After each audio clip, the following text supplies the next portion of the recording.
The Maryland Coastal Bays Program is an EPA National Estuary Program.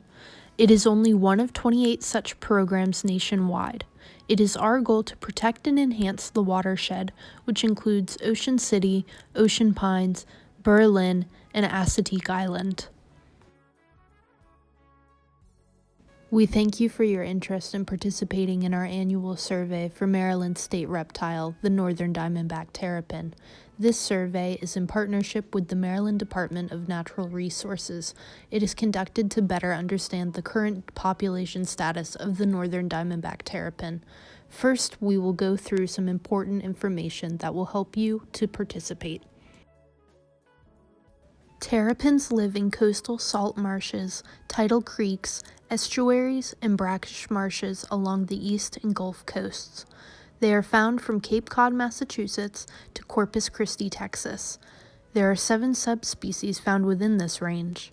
The northern diamondback terrapin range is from Cape Cod, Massachusetts to Cape Hatteras, North Carolina. A fun fact, the diamondback terrapin is also found in Bermuda. This population has not been assigned a subspecies, but DNA testing shows it is closely related to the Carolina subspecies.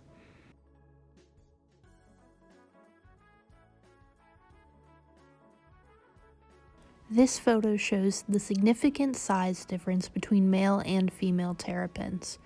Females often grow up to 9 inches. They have larger, wider heads and taller, rounded shells. They reach sexual maturity around 8 to 10 years of age, while males seldom reach up to 6 inches in length. However, their tails are longer and larger than females. Males have smaller heads and flatter shells. They reach sexual maturity at 4 to 5 years of age.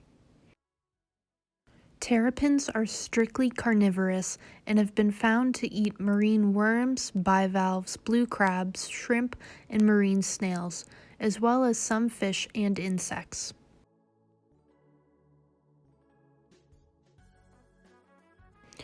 Terrapin mating occurs in mid-spring, while their eggs are laid in late May to mid-July. Eggs hatch 7 to 10 weeks after they are laid. Female terrapins lay 2 to 3 clutches annually, with 8 to 10 eggs per clutch. This equates to about 36 eggs per season.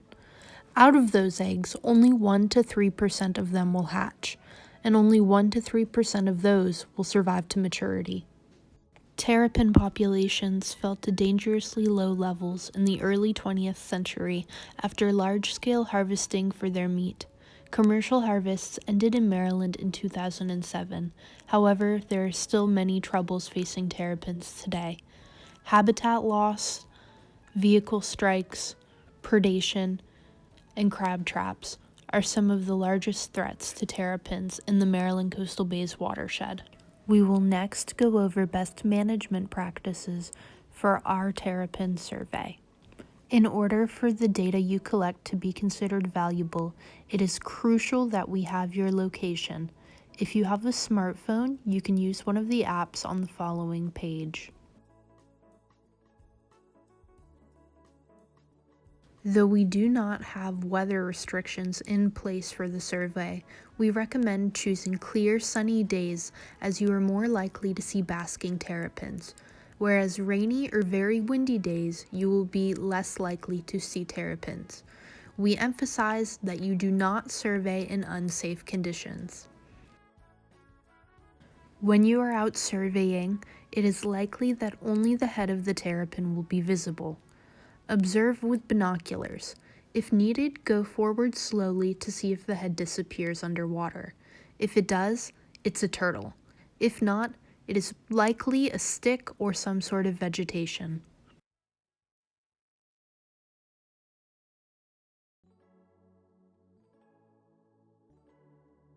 For supplies, make sure you have data sheets, GPS, cell phone, or a written address if surveying by land, a volunteer release form, a contact form. We also recommend bringing binoculars or a spotting scope, as well as a hat, sunblock, bug spray, and water. We will next practice conducting a terrapin survey.